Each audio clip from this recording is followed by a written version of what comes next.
တကယ်ချင်းမိတ်ဆွေများအားလုံးပဲမင်္ဂလာပါဗျာနော်ဒါမနေ့တုန်းကဒါကျွန်တော်တင်ထားတာကဒါ1 chain site ပေါ့နော်1 chain ကကျွန်တော်17chain အတွက်က2.9 1 chain ကျွန်တော်တို့ရပါတယ်နော်ဒီနေ့မှာကျွန်တော် break line လေးပြပါမယ်ဗျာနော်ကျွန်တော်စစ်ပြီးတော့ဒါမရေးတော့တာကဒီကောင်လေးတွေနဲ့တွဲချင်တွဲလို့ရအောင်ပေါ့နော်တွဲလို့ရအောင်ဒီမှာပဲကျွန်တော်တခါတည်းပြသွားဖို့ပေါ့နော် okay ဒီဘက်က color လေးနဲ့က color အခွဲလေးပေါ့နော်ကျွန်တော်တို့ break line လေးဆွဲပေးမှာဖြစ်ပါတယ်နော်သူကကျွန်တော်တို့အပင်ရည်အတူတူပဲဗျနော်အပင်ရည်အတူတူပဲဘယ်ကနေယူလဲဆိုရင်ကျွန်တော်ဒီနှလုံးပေါင်းပေါ့နော်ခုနှစ်ပေါင်းခြင်းကိုနော်ပေါင်းခြင်းကိုကျွန်တော်ဘယ်နှရေးရင်ကောင်းမလဲဒီရောက်မှာပဲရေးလိုက်မယ်ပေါ့နော်ကိုနော်ပါဝါလေးကျွန်တော်တို့နှက်ခတ်တီ6ပေါ့နော်ဒီကောင်ဒီ break ပါတဲ့နော်ဒီမှာထွက်သွားတဲ့ကဏ္ဍဒီ963နော်963ဆိုတော့ကျွန်တော်ဒီ4 break ပေါ့နော်ဒီဘက်မှာကျွန်တော်ရေးပေးမယ်ဒီ4 break ဒီ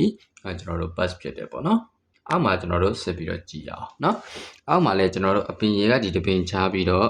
63ဒီနှလုံးပေါင်းခြင်းဒီ9ဆိုတော့ကျွန်တော်အတူတူပဲပေါ့เนาะ946เนาะ946ဒီ break ပါတဲ့ထွက်ကဏ္ဍဒီပါရှိလဲ339เนาะ9 break ဒီလိုလေးပေါ့เนาะဒါဆိုရင်ကျွန်တော်တို့ဒီမှာနှစ်ခုပေါ့เนาะနှစ်ကတ်ရှိသွားပြီကျွန်တော်3ကတ်မြောက်ကိုစစ်ကူအောင်ဒီမှာလဲကျွန်တော်တို့39ပဲဗျာနော်တပင်ချမှာ39ပေါင်းခြင်းနံပါတ်ဒီဟောရလဲကျွန်တော်တို့9ပဲ946နော်946 break မှာ612ဆိုပြီးတော့ဒီမှာဆင်းထားတယ်612ဒီလဲကျွန်တော်တို့ဘာ break လဲ9 break ပဲပေါ့နော်ဒီဘက်မှာကျွန်တော်ရေးပေးလိုက်မယ်ဒီမှာ9 break နော်ဒါဆိုတပင်ချမှာကျွန်တော်တို့ရှိနေတာဒီ1နှစ်ပေါင်းခြင်း3ပေါ့နော်3 8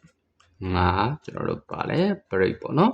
385 break မှာထွက်သွားတဲ့ကဏ္ဍဒီ38ခွန်ပေါင်းခြင်းနံပါတ်8နော်8 break ဒီလိုလေးဆင်းသွားတယ်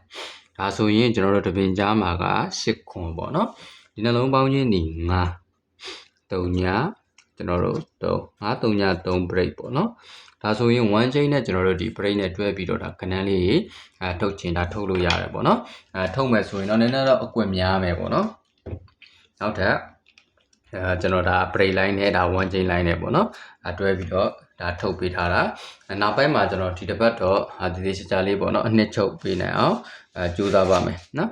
ကျွန်တော်နည်းနည်းလေးအလုံများတော့ပေါ့နော်အလုံများတာဖြစ်တဲ့အတွက်တစ်ခါလေးကြာရင်မေ့နေတယ်ပေါ့နော်โอเคဒီမှာဆိုရင်ကျွန်တော်ဒီမှာ4 break ပေါ့နော်4 break power ဆင်းတယ်ဒီမှာ tie ရဒီမှာကျွန်တော်တို့ tie ရဒီမှာ power နော်ဒါဆိုရင် tie ရနဲ့ power ကတော့အကောင်းဆုံးပေါ့နော်9-3 break ကတော့ကျွန်တော်တို့ဒါအကောင်းဆုံး break ဖြစ်လိမ့်မယ်နော်